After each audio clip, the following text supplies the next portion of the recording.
What is up, everybody, and welcome back. It's the Scevoli X-Force Show, and the X-Force Show means only one thing: more guests. We have a very special guest today, my friend JP. Woo! I love JP. He voices. He can play him. Yeah, no, he can cosplay as Morph at X-Men '97. Great. And then if you in theaters now, if you go to the theaters, you walk to like this, with your little Smorphs, you can do a little Smorph, you know. Smorphs. If I'm saying that right, I feel like I'm saying the name wrong. I'm butchering it. Oh my God. The idea that you just mashed up Smurfs and Morph together, I don't know how I didn't think of that. Right? Yeah, Smorph. Yeah. Smorph. Smorph. Yeah, oh my God. I think I just came up with $1 million idea, JP. JP, we can make money with this, JP. You can do this. Hey, I'm in. You go. I'm so glad to be here. Thanks for having me. You're welcome. I'm so happy. We're finally doing this because we talked about for I think a year or so now. Yeah, since the show came out, I think. I know. I've been asking you. You'd be like, "Yeah, I'm busy right now, Chris. I don't got time for you." But you're on everybody else's show, and I'm like, "JP, I thought we were my publicist that put that together." Oh, all right. I won't blame the publicist. I can't come for them. But JP, I'm so happy that you're here. I really am. You are one of my favorites. I want to tell you that. You are one of my favorite voice actors and voicing one of my favorite characters in X-Men, Morph. I didn't grow up with the original X-Men because you're too young. Yeah. I'm a baby. But I did watch it, and what the old voice actor did with the character was amazing. But I thought actually when they brought Morph back into X-Men '97, like, I thought it was the same voice actor. And I'm like, it can't be. It sounds like... And I know you from your previous other work, so I'm like, I know that voice. And when I'm in, like knowing the voice of, like, a fan of, I'm like, no, that's not the original voice. It's got to be someone else. And then I looked up the cast, and I was like, no, JP? Like, that's amazing. And then Smorphs. I'm going to say Smorph. I don't really care. I'm just going to mash those two names together. Go with it. And then you played the villain, and I reached out to you when you posted it. I was like, I know who you are. And I said it, and you're like, no, not that one. And I'm like, really? I said, that Smorph sounds just like JP. And then when you announced you were the villain, I was like, oh, okay, I see. I'm like, that was so good, because I didn't recognize the voice. You did such a different voice with that one. Yep. And I'm like, wow. So I'm going to ask you my first question. How did you become this amazing voice actor that you are today? Childhood trauma. No, I think truly a big part of developing the voices that I have. A lot of it comes from I'm a queer adopted only child, so like I am people pleaser times 1,000. And I have a habit of code switching my voice, like even as a kid, to be, to try and fit what I think somebody's really going to like hearing, or be more, attuned to. Like I have a nasty habit of whenever I've met like a British person, I'll start talking like them and I won't even realize I'm doing it. And I'll be like, stop. But yeah, I do it. And I think having that natural ear of trying to attune myself to other people has helped me in creating a lot of these legacy characters, whether it's the Green Goblin or Boss Baby or Wile E. Coyote or X or Morph or or Gargamel. Yeah. So it's it's taking defense mechanisms and using them for the powers of good, I guess. That's awesome, because now you also voice the Joker, which you previously done in DC things. So how did the Joker, that voice, come about, and how did you ever take after Mark Hamill or the live action Jokers? I mean, Mark Hamill's to me the pinnacle. I think Mark Hamill's Joker is the best Joker. I don't think that's controversial. No, I don't think so either. So yeah, for sure. Yeah, I think my default Joker pulls a lot from what Mark has done. That said, I've done the character twice, and the first time was Suicide Squad Kills the Justice League, where it took place in the Arkham universe. Mark Hamill's Joker was in that universe, but then died. And this was an Elseworlds Joker that they really specifically were like, he is not Mark. He is not Mark's Joker. He's a different universe. Or like a different timeline, right? Yeah, whole different dimension. So he's younger, he's newer at being the insane clown prince of crime. He's not as dark and scary. He's more just kind of figuring it out. So even though I did play into, like, especially when it comes to the laugh, like playing a little bit with Mark's laugh, playing a little bit with Heath's laugh, I really just leaned back on it a lot to just make it sound a little more like me. But then when I played the Joker for DC Dark Legion, it was really kind of what's your favorite Joker? What do you want to do? Do the Joker that you like best. And so I was really able to lean more into what my flavor of Joker is, which does pull a lot more from the insanity of Mark's version. Probably closer to, because as the years have gone on, Mark's Joker has so much more texture to it. It does. And I think I'm closer to what his like 90s version is. Oh, okay. That's awesome that you were the Joker. I was like, when I saw you post it and I saw other actors, I'm like, wow. I said, JP better be in there because he was the Joker before. And then look at that. Yep. And how did Boss Baby? Because Boss Baby is a baby. Like, how did Boss Baby? I didn't even know that was your voice. Until I looked because I recently watched it. I watched it when came out, and I was like, I'm having JP on. I said he had to do one of those voices. Like your criteria. I've been following you for so long. It's like I know your voice, and I'm like, let me look up his thing. And I was like, he was not Boss Baby. I was like, he was in fact. No, it's funny.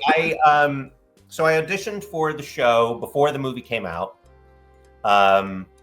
and they kind of sent us the packet of all the characters, like the dad, the villain, a couple of the other babies in the corporation.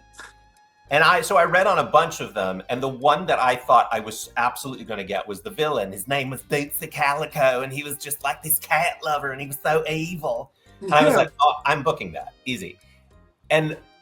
But for Boss Baby, it was an Alec Baldwin sound alike, and I'm like, I don't think I'm going to get that. So I'm going to have fun with it. I'm just going to do my best, throw my hat in the ring, have fun with it. But it really was just me having fun, not putting too much stock in actually getting it. But I heard nothing about the villain, and Jake Green ended up playing him brilliantly. But I did get a call back for Boss Baby, and I think I don't think I sound like Alec Baldwin. I think I sound like a very good Will Arnett doing Alec Baldwin. But I guess even though my voice wasn't quite right, I was getting the comedic timing of the character really dead on to what they were looking for, and that's what eventually got me the gig. So yeah, and I think in the first few episodes that we were recording, it was a lot of, like, we did a lot of takes, really just trying to get into that Alec Baldwin cadence and that tone. But as the episodes went on, I think the writers started leaning a little more into what my sense of humor was, and because I was feeding off them, and it became more about, like, there's my version of Boss Baby and there's Alec's version, and though they're the same character, there really is, like, I'm not so closely trying to align with his anymore. So for every character so far, you do something different with them. You Yeah, try to make it like your flavor, if I could say that. Yeah, for sure. And I think it all depends on what the ask is. Like, they wanted an exact sound alike for Boss Baby, at least at the beginning. For Wile E. Coyote, it was more a feel alike, because most people don't really remember what Wile E. sounds like. They just think of, like, a little sign that says "yipe," Yeah. I did the Tin Man for a Wizard of Oz series, where they kind of wanted you to hearken back to a 1930s sort of sound from the movie, but, like, in no way was that a sound alike. And with Morph, it was all about, it was just the laugh. They didn't so much want it to be a sound-alike of Ron Rubin's performance. It was more about just getting that, and that's it. That's and then you got the part. Yeah, and so it was really just like everything. It's sort of like they set their boundaries, and I have to find my way to play within those boundaries. Correct. Now back to Morph. Now Morph, like I said, he's one of my favorite characters. I think he's amazing. He really is. He can do everything. So how did you get the role of Morph? Did you just do the lab and they booked it? I know it was very top secret because we didn't know the show was gonna be out. We didn't know nothing, and they announced it. They announced the trailer, and here we go. X-Men 97 season 1. They got renewed for season 2, and probably season 3. You're probably recording or so in the process of doing now. Yep. So how was getting the role of Morph? Like, did you ever watch like the old X-Men to get ready for this, or you were like, you know what, I'm just gonna do this part. I don't know the character. I'm just gonna go in. I did watch. So I did grow up in the 90s because I'm old, older. But I vividly remember coming home from school and I would turn on the TV and I would see the end credits of X-Men. Oh, I love the end credits. Just as Power Rangers was starting, which was my jam. So I had seen little bits over the years, but and it wasn't until the movies came out that I really got into the X-Men, and that was the building of my X-mania. But when this audition came along, we were in the middle of lockdown. So I was just home in my booth. It was code named, and the character was like Bob or Steve or something really, bland. But I knew who the casting director was, and I called her up and I was like, "Is this what I think it is?" And she's like, "Uh-huh." And she gave me a little background, and but it was just, it was just a couple scenes. The laugh was in there just to make sure. And we did a callback also remotely, and then recorded all of the episodes remotely. Everything, the whole first season I recorded from this booth. So oh, wow. Even though I knew how big the X-Men were, how lauded the original series was, how much was riding on this new series, you really don't get how big something is from that until we went to the premiere. And I mean, the fans and the response, and also just watching it on the big screen and seeing like, oh my God, this is good. Like, I love watching this. Who's in this? Yeah, like, who made this? It was a shock to all of us. Even the original cast, who came back, I think they were just so surprised because, I know they say this in a lot of interviews, but the original cast, they never received the fan mail. They never really understood the response of the original series until long after the original was over, and they started going to conventions, and the internet, was more prevalent, and people were, contacting them, and they were like, "Oh my God, we were a big deal." They didn't even know at the time. So to attend a major premiere like this in a filled theater and everybody screaming, and then to watch this elevated version of an already good show was just like everybody. We were all just like mouths agape. That's awesome because the whole cast is amazing. You guys, I will agree with you and not only because they are all wildly talented, and they are, but also I will say, now that I get to travel with this group of miscreants, and we go to all these different conventions, like, they are so sweet. They're all so quirky. Everybody's got some fun stories to tell about where they've been, and all that. And it's, I just love them. It's honestly, there's just so much camaraderie amongst this group. It is. The only people I haven't met is Lenore yet, Allison. Which Allison? Seeley Smith or yeah, Seeley Smith. Mm-hmm. Storm, Rogue. Magneto I met. Did I meet Magneto? I had him on my show. I didn't meet him in person, but I've seen him like I'm seeing you. Yeah. Isaac, Sunspot, Jubilee, they're my favorites. Jubilee and Sunspot, they're one of my favorites. You I think haven't that's it. I think you haven't met these people yet? no, I met them. Okay. Yeah. Okay. The only Okay. ones I haven't met is I think Allison, Lenore, Matt. I didn't meet AJ because AJ's line is like, guys, like It's crazy. it's crazy line. So I was like, and Cal I haven't met yet because his line was crazy. And New York Comic Con is so like bunched together. Like Yeah. I'm not even waiting in your line. Like I love you guys, but I can't do it. Yeah. I have too much There's a lot of anxiety things for going that. on. Yeah, too much going on. Yeah, I think that's all. I think that's it so far. Okay. I met you. It was great. I love meeting Have you you. met George? No, George. Yes, Beast. George was the last one I met. I met him last He's month. hard to get though. He's hard. He doesn't really Yeah. do much. He doesn't really do cons. Yeah, I met him in Washington. We did a convention just outside of Seattle, and I met him for the first time. He's a sweetheart. He's a laugh. Yeah. I know, yeah, because like I wanted to go to that one, but I'm like I'm so far from you guys. I'm so like. That's Oh like yeah, geez, no, of course. Like I wish you guys would come to like Rhode Island Comic Con. I go to, in Connecticut. Don't worry, I'll get you there, JP. Don't Hit worry. them up and ask them. Be like, you know what would be great? An X-Men 97 reunion, like season 2's right around the corner, man. Season 2, come on. Yeah, we're gonna be once that hits, we're gonna be real hard to book. So you know, it is because season 2 is coming next year, right? 2026.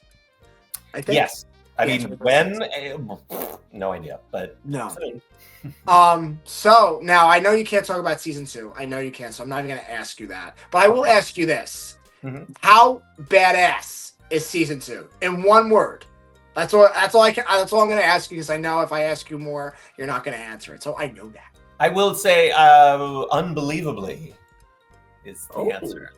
Oh, okay. I mean, what I can say is just kind of just a recap of where we left off in the last episode. Is everybody's thrown into all these different dimensions and different pairings of people in different timelines and there's apocalypses there and so there's a lot of stuff that we dig into. It's not everybody just in upstate New York at the Xavier Mansion again. It's or at New York Comic Con just chilling. Bigger. I'm excited because there's a lot of people. I'm excited because I'm gonna say her name wrong. I always butcher it. Polaris or Polar? Oh, Polaris. Polaris. I always butcher that name. I'm bad with names. I feel like everybody should be just named John, Peter, Paul, or Sam. Like that's easy. I don't. If no one said Chris, I would not even remember my own name. I go, who that? Like, who is that guy? I don't know that guy. But I'm excited to see what she's about in X-Men 97 season 2. I'm excited to see Morph. Let's see what Morph's up to. Let's see what kind of evilness he's up to. Like always stirs the pot, that Morpher. But we love him. We love Morph. I love Morph. But my next question to you, JP, is what is your favorite scene of Morph from season 1? Or maybe season 2, but you can't really talk about it. Like, is it to come your favorite scene, I do have a favorite scene of Morph in season 2, but I'm not going to tell you what it is. Don't worry, I'm going to text JP. I'm going to text you every scene he's in. JP, I love it. I love it very much. I'll say my favorite scene in season 1 of Murph is that's tricky. I think as a longtime Marvel fan, like I love all the people he turns into. I know he turns into everybody. Actually, and this is interesting because I think one of my favorite scenes is actually a scene where Morph is not voiced by me, and that's in the first episode where they go to find Roberto in the club. Oh yeah. And Wolverine is talking to Morph about Jean, and Morph turns into Jean and is teasing Wolverine. And I think it's set. And first of all, I think Jennifer Hale does a fantastic job of like nailing the snarky sass of Morph. It's great.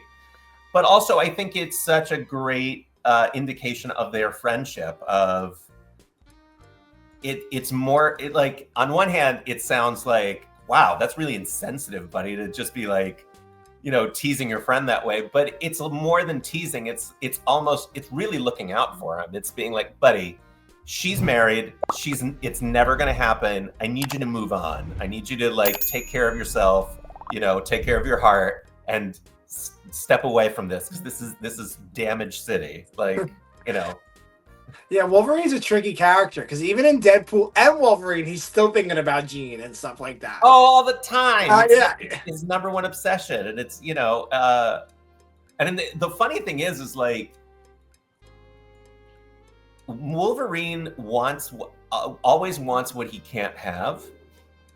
So, because the interesting thing is like, he's always about Jean this, Jean that, Jean, blah, blah, blah.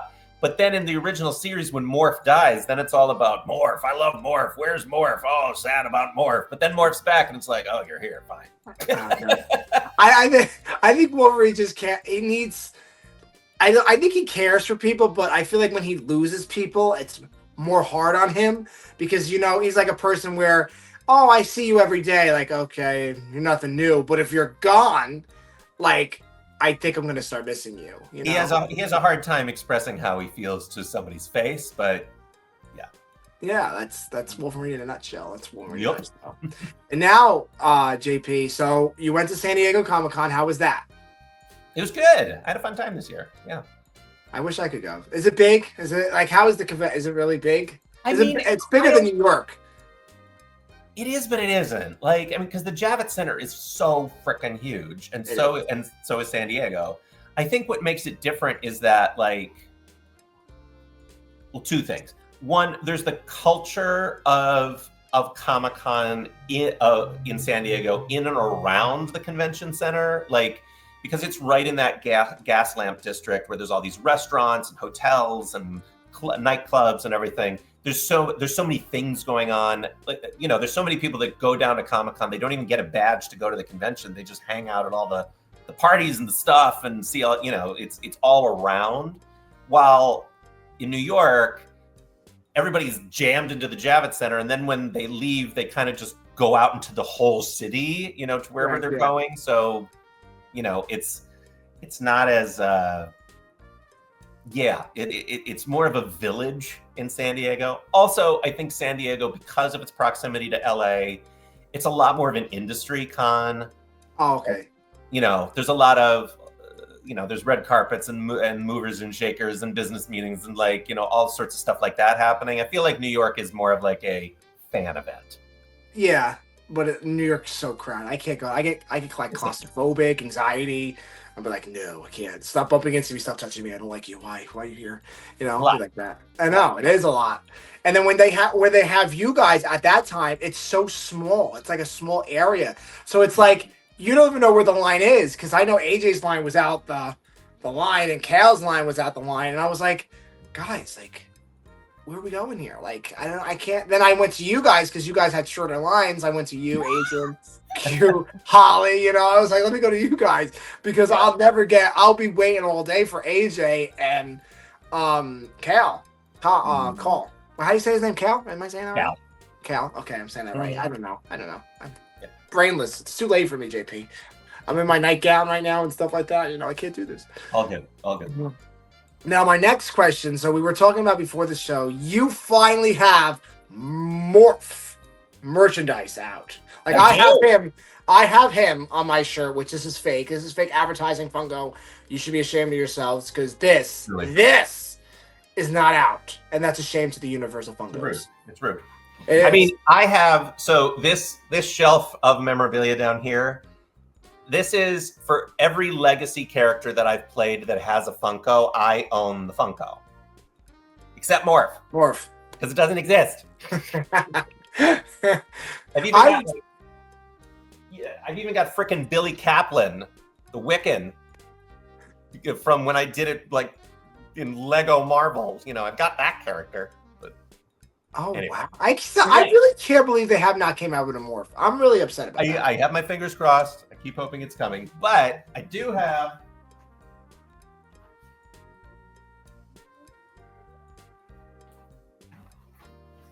Oh, that is awesome. It's beautiful. It is. I love it. I do. I pre-ordered all of them. It's got like everything. And honestly, the human head, like, tell me that's not just me. But yeah. That looks like you, JP. That's you. I mean, especially when I used to have my natural hair color. Like, yeah, that's basically me. Like, how does it feel to have a figure? How does it feel to be like a character that you voiced? I don't know if you had other characters that you voiced as figures. So, yes. Well, here, I'll show you. So the first time I had a figure was when I did Skylanders. Like Oh, I remember that. I remember Skylanders. And the first figure I had was this McDonald's or Burger King? McDonald's. This was Wolfgang, and he was a McDonald's toy. And that was the first one I got, and I went to like 3 different McDonald's to get this. So I've had it before, and it's really, but I will say, like, this one just feels like like there's so much of me baked into it.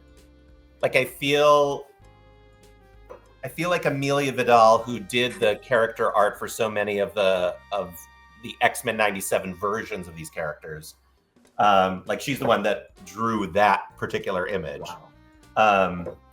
I think she was really baking in a lot of our personalities into it. So yeah, I think that one feels just really, really personal to me in a way that, I don't think Wolfgang was really based on me very much. Well, it kind of looks like you, JP. It looks exactly like a little fuzzy, yeah. That's awesome that you finally have a Marvel Legends like Morph, because we have no like merchandise of Morph. We all get like Gambit. Like Gambit has all these damn Funko Pops out. Like AJ, come on, man. Rude again. Like Magneto would say, like Matt would say, atrocious. Like it's just atrocious. But yeah, it's so amazing. I pre-ordered all of them. I pre-ordered Morph, of course, Jubilee, Sunspot, Emma Frost. Did I do Cable? I think I did Cable. I like to collect them all because they're like all animation. I'm an animation freak. They all look so good. Yeah. Yeah, I know. And now another part that I love that you're voicing is in the now streaming on Netflix, guys. Go watch this show. We need a season 2 of The Fairly Odd Parents: A New Wish. Oh, love it. I love that show. Yeah, I'm really hoping they do something. I will say, I think because you guys are up for so many awards too, like kids awards and stuff like that. So I'm like, and you're winning them. Show, and it was quite popular. I think so much of it just has to do with all of this stuff going on with Paramount, merging with this other company, and there's been a lot of cutbacks at Nickelodeon and basically everything that's in the Paramount portfolio. That I think whether the shows are doing well or not, they're all either on hold or been shelved for the moment or something. And I really hope. I mean, The Fairly Odd Parents is one of the quintessential Nickelodeon properties. I mean, it's right up there with SpongeBob. Yeah, it's like it's been around for decades at this point. So, and this is such a fresh, fun take on it that really just restarts the whole franchise in a wonderful and beautiful way. And Ashley's job as Hazel, I love that. Who's not only the voice of the character, but she's also the showrunner of the show. Like, she's just incredible. So I really hope that they pick it back up, because it deserves to be seen again. My self-interest aside, even if my character's not in the second season, I just really hope it gets the shot it deserves. Yeah, it's amazing. I watched it when it came out. I watched it like it was on Nickelodeon too. It was amazing because it brings back that old Fairly Odd Parents like nostalgia. Like I grew up with that. Timmy Turner, Cosmo Wanda, Poof, now Foop, It's just amazing. And then I saw that you were in it. I was like, of course, JP's in everything at this point. Like, just mark it down. Just mark it down. Check mark. There you go, JP. Yeah, it was really fun, and it was also fun that Kyle McCarley played my son, which I still laugh about. You guys did incredible as father and son. You guys did incredible. I got the hatred towards your son, though, that you really didn't like that kid. Oh, that's easy for me. I despise children. So. Yeah, the children this generation, JP. I understand that. I understand that. Not interesting. But so my next question. So now you have this movie out that is now in theaters, guys. So go run your little behinds over there. Hold on, I gotta get different action figures now.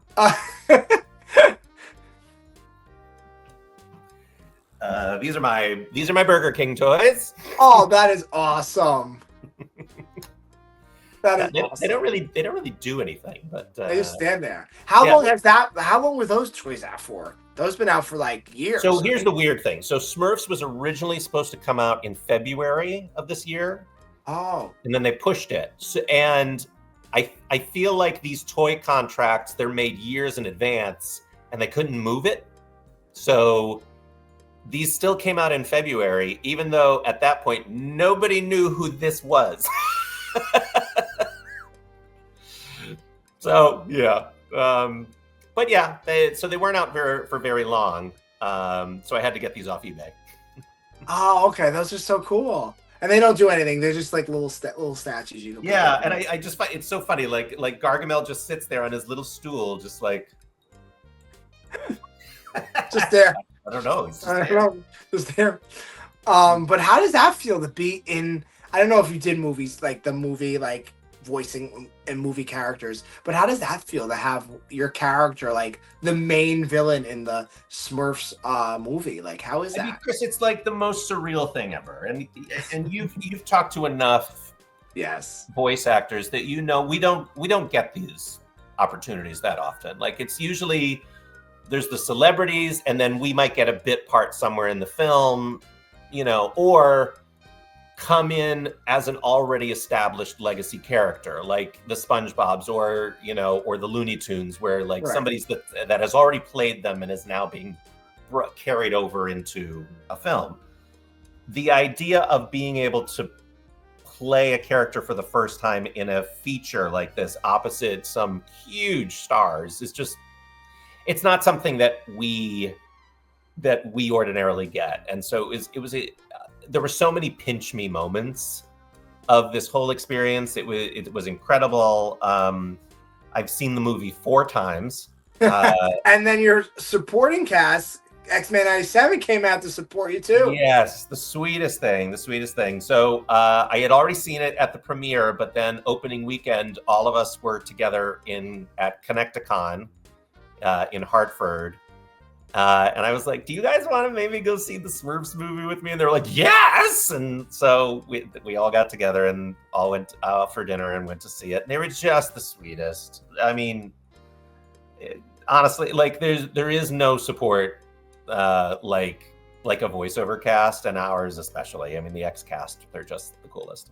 You guys are the coolest. You guys are the X-Men. See what I did there? JP? Uh-huh. Yeah. But did anybody know that you were in the movie theater and you voiced that character, or really not? So, it was a fairly, I'm not gonna say it was packed, but there were probably it wasn't a very big theater, and there were probably maybe 30 other people in it, and most of them, parents with kids. And it was really cool hearing the kids laugh and shout out names, and that was really neat.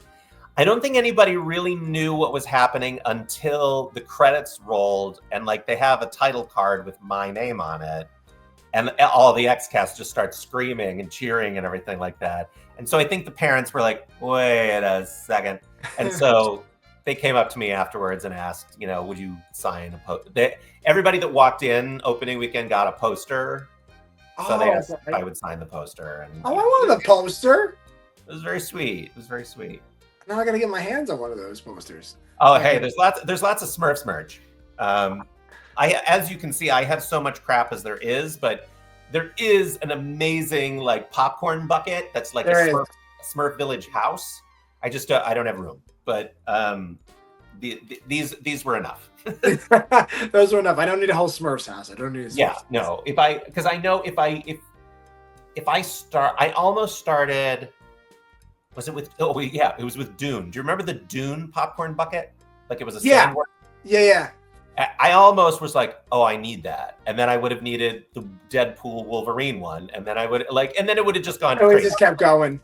I'd need a storage unit for So I Like I got the I bought off Macari like because I like the Fantastic Four. Those were my favorite. Like you got the Marvels Galactus growing one? up. I got that one. I bought that. I don't know when that comes, so I Mhm. can't even show it to you now because he's part of the X-Men. So I gotta get. I'm supporting the X-Men by getting Galactus, you know. And Yeah. then I bought a Macari. This guy. Let me get him. Herbie. Oh, shut up. It's a popcorn, and it holds your drink. What? Yeah. Oh my And God. it plays this. Huge. Hold on. Like it puts like the fantastic. They can't show you, but it projects like 4, and it has Richards, Storm, Grimm, and I think that's it. Yeah, I think that's all it says. Yeah.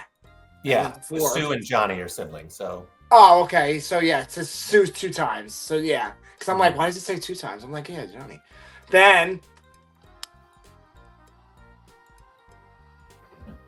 Oh, nice. Nice. Pretty good song. And then you have the drink right here. This is the straw. So you would take his little head. What theater did they? I mean, I know you got it online, but I wonder what theater they had that. AMC. Oh, was it? That's yeah, I always go to Cinemark because Cinemark's a little cheaper and nicer. No offense to AMC. No offense. You know, I think every see, I'm from Scranton, so not far from you, but Cinemark used to be the name of the game in Scranton, and then they opened a Regal, and now the Regal's the name of the game. So like, see, Regal's over here where I am. It's not that nice. Like it's like they have cool collectibles. From place to place, you know, like. I know, yeah, but I go to Cinemark because it's comfortable. I like Cinemark a lot, and they have cool merch. Like I saw the Smurfs one, but I'm like you, like where the hell am I gonna put it? Like, they got no room. They got no yeah, room. like thank God this is a popcorn bucket and drink holder, you know, and snack holder. Like it has. The only thing that would make that cooler is if it like actually like followed you, like it rolled by itself. That's what I thought. And what like I put it on the floor and I was like, "Come on, Herbie." Oh shit! It doesn't move. It don't move. But I'm like, that would have been the most coolest. It had wheels, and I think they will come out with a one that's electronic, and you have the remote like secretly, or it's like a remote on your phone they have, and you program it. You know, there's somebody at a Comic-Con that's already built it. Like they like took apart a little like remote control monster truck and like stuck it on the bottom. Yeah. Yeah, like I need to be that talented because I'm really not that talented. I need to like do that because it's like I don't know how these people do it, and they do it like for hours and hours. So I give them a lot of credit. I really do. And they make morph. Have you seen like the morph masks?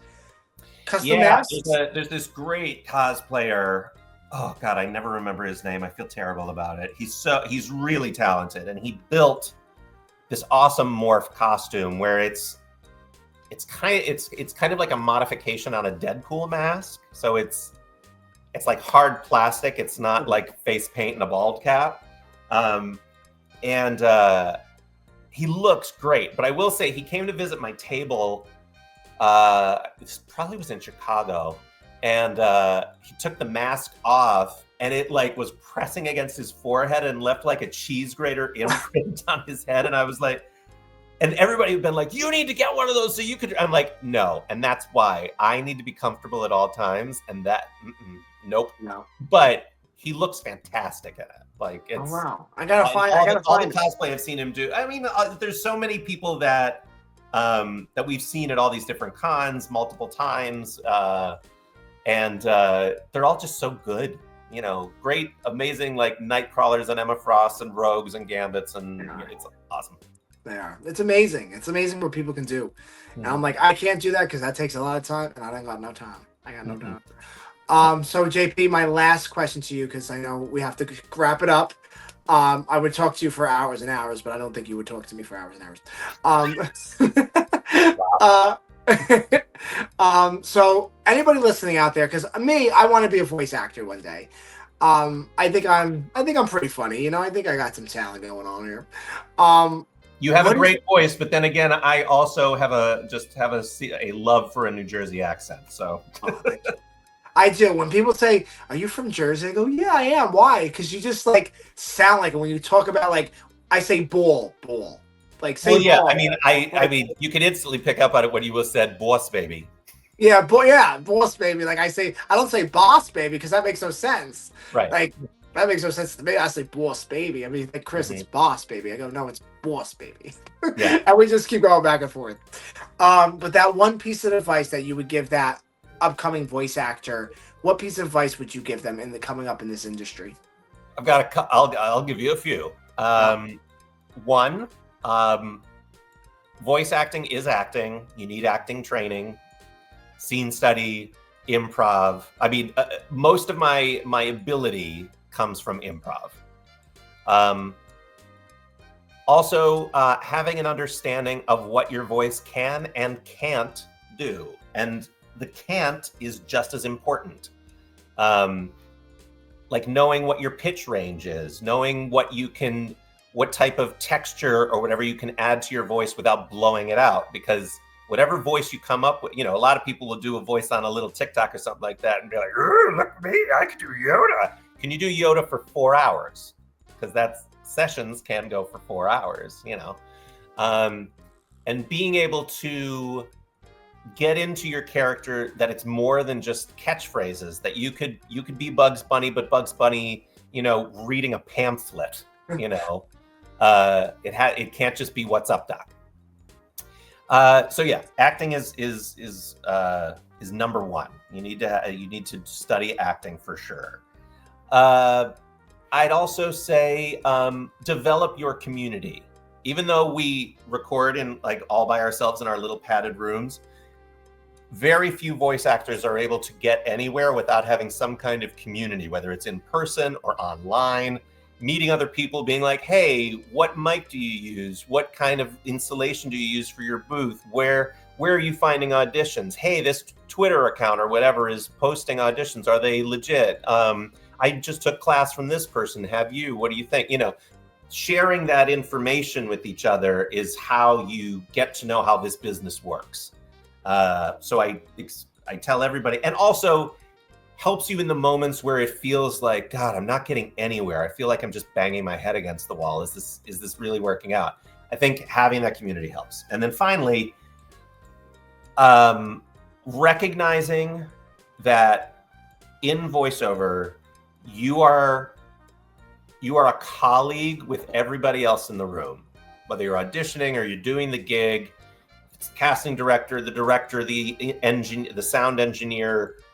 You're all just working together to solve a problem and create a thing. And I really learned that when I was doing anime dubbing, because it's very technical. Like there's this amount of time to get in this sentence, and you've got to fit it with those lip flaps, and you have to time it the right way. And so you as the actor are trying to shorten it just the right amount, and then the audio engineer is trying to move it just a little bit to line up, and maybe the writer is like, we don't really need that word, let's cut that out. Everybody's working together, all on the same playing field. So I think so many actors walk into these spaces being like, oh, please love me, and nobody wants that. We all just want somebody that we can work with and have a laugh with, because this is stupid fun stuff. I mean, as a voice actor, there's so many times where I walk out of that booth and I'm like, I was just a window washer monkey who was talking in an Italian accent about a persimmon that he ate the other day. Like, it's that stupid, like, it's like, what is my life? What is this stupid stuff? So